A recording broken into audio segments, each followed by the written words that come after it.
E aí, galerinha, tudo bem com vocês? Tudo tranquilo? Pessoal, vamos para nossa aulinha de hoje? Nossa aulinha de hoje vai estar legal. Fica aí que você vai ver o que nós vamos falar. Vamos falar sobre teias alimentares. Nós já falamos um pouco sobre cadeias alimentares em aulas passadas. E hoje nós iremos falar exclusivamente das teias alimentares. Falamos sobre cadeias alimentares, falamos sobre fotossíntese e o papel dela na composição dos produtores, e hoje iremos falar sobre teias alimentares ou teia alimentar, como tem aí, certo? Então, aulinha de ciência, sexto ano, vamos lá para a gente começar a nossa aula que tá muito legal. Então vamos lá.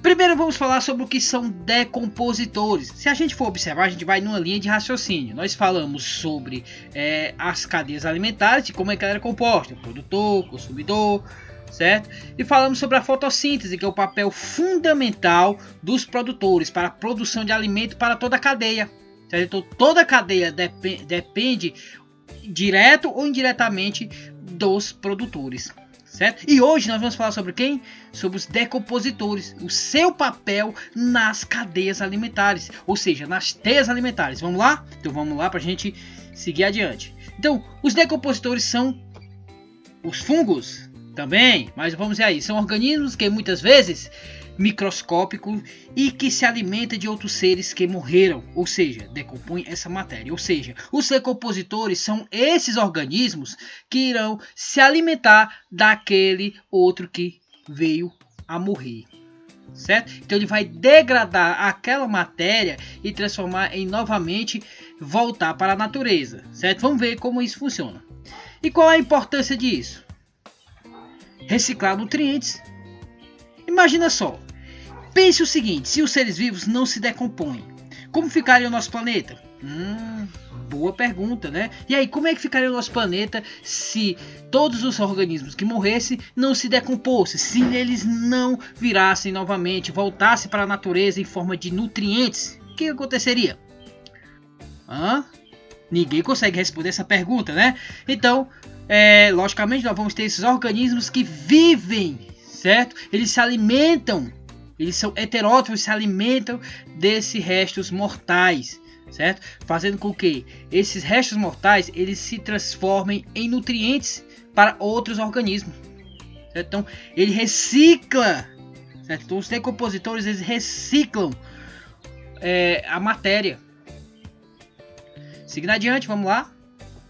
E a importância também porque ele vai compor as teias alimentares, certo? Então lá no final, quando morrerem, quem vai estar lá para poder desempenhar o papel de degradar, de decompor? Serão os decompositores. Então isso é um papel muito importante. Aí eu dei aqui o exemplo. Vamos ter o exemplo aqui, o capim.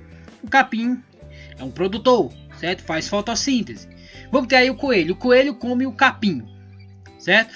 Então observa aí o lado da direção da seta e você vai verificar quem vai ser o predador do organismo anterior. Então o predador aí desse organismo, desse capim, será o coelho, certo? Então o predador do coelho será então o lobo, certo? O lobo vai ser o predador do coelho, certo?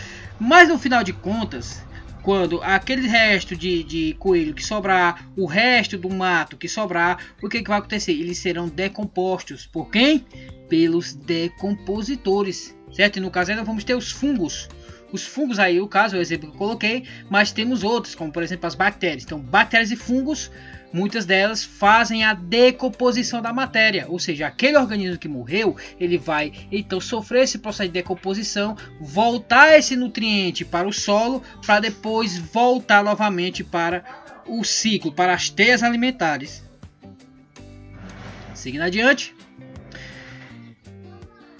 No dia a dia, onde podemos ver esses decompositores? A gente pensa que não vê, mas a gente vê sim, certo? Onde é que a gente pode ver esse decompositor? Aí vamos lá, dá um exemplo aqui, ó. Quando a comida, você tem a comida aí, ó, a laranja, o morango, o tomate, e começa a aparecer esses cabelinhos, certo? Esses cabelinhos são fungos, certo? Esses fungos eles vão fazer esse papel de decompor essa matéria que está morta, certo? Então esse é o papel primordial aí dos decompositores. Então é muito mais comum nós vermos decompositores, porque vamos ver cogumelos, vamos ver a orelha de pau, vamos ver esse daí, ó, o alimento mofo, certo? Todos eles são fungos,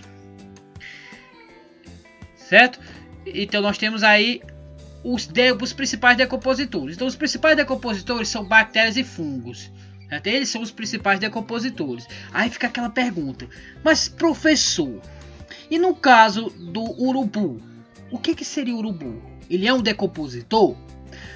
Na verdade, ele não é um decompositor, certo? O que são o urubu? Urubus são animais e logicamente heterótrofos, né? E vão ser conhecidos como necrófagos. Por que necrófagos? Porque ele vai comer aquele animal que morreu. Os urubu, eles são necrófagos, ou seja, eles alimentam-se do animal que está em decomposição. Certo? Qual é a importância dele? A importância dele é que ele irá pegar esse cadáver e vai colocar novamente na cadeia. Certo? Nós temos aí outro exemplo aí, ó, a minhoca e o escaravelho, né, que o pessoal conhece muito pelo rola bosta, né? Aí no caso eles têm um papel importante, certo? E só que tem um detalhe, eles são detritívoros. Repetindo, eles são detritívoros, ou seja, eles se alimentam dos detritos, dos restos que sobram. Então, a minhoca não come terra? Não, a minhoca vai comer os restos de vegetais que estão ali no solo. E o escaravelho aí? O escaravelho, ele vai se alimentar das fezes. Então, ele vai utilizar essas fezes e vai colocar novamente, reincorporar os cadáveres e os detritos na cadeia alimentar. Isso é importante por quê? Porque ele vai dar uma nova destinação a esses detritos, né? E não vai se acumular. É por isso que é importante. Seguindo aqui adiante, vamos ver lá. A parte que estuda esse assunto é a ecologia. A ecologia ela vai estudar os ecossistemas, certo? Então, a ecologia ela vai estudar todo esse processo de que o animal ele vai depender do outro, vai depender das plantas, certo? E aí, só para a gente relembrar aí, a gente fazer essa anamnese, lembrança, vamos ver aí, ó. Produtores são autótrofos, porém nós vamos ter os consumidores, que são heterótrofos. E os decompositores também são heterótrofos, certo? Eles precisam de algo para comer, para poder criar energia. No caso, os produtores não. Os produtores, eles mesmos fazem o seu alimento. Seguindo aqui adiante, vamos ver aqui as teias alimentar, certo? Uma teia alimentar, o que é, professor? Qual a diferença? Pessoal, a teia alimentar é o ecossistema. Certo? No ecossistema, nós vamos ver que ele vai interagir, certo? Um vai fornecer energia para o outro e assim sucessivamente até ser totalmente descarregada pelos decompositores. Então eu vou dar um exemplo aí, ó. Observe aí. Eu tenho aí um exemplo de uma teia alimentar. Ó, se você for observar, tem uma cadeia, certo? Tem um alface que vai ser alimento para esse inseto, que o inseto vai servir de alimento para o lagarto e o lagarto vai servir de alimento para o gavião. Porém, se a gente for observar, eu também posso criar uma outra combinação, certo? Uma outra cadeia alimentar, certo? E aí, ó, vou dar um exemplo aí. O alface que vai servir de alimento para o rato que vai servir de alimento para a raposa e a raposa que vai servir de alimento para o gavião. E também, para fechar esse exemplo, eu tenho aí um outro tipo de cadeia, olha aí, outra cadeia. Vou ter lá o alface que vai servir de alimento para o coelho, e o coelho que vai servir de alimento para a coruja, e a coruja que vai servir de alimento para a onça. Se você observar, eu tenho várias cadeias aí, certo? E aí forma o ecossistema. Por quê? Porque no ecossistema é assim, vai ter lá aquele organismo e ele pode ter vários predadores, certo? Então, tudo no final ele vai ser decomposto. Certo? E é isso que forma a teia alimentar. Então, se falar para vocês sobre teia alimentar, você vai lembrar que é o conjunto de várias cadeias alimentares, certo? Presente ali no ecossistema, certo? Então, vamos ter várias possibilidades aí de criar cadeias alimentares. E, seguindo adiante, certo? Essa foi a nossa aulinha de hoje, certo? Agradeço demais por vocês terem assistido. Não se esqueça de se inscrever no nosso canal, certo? E valeu, galera!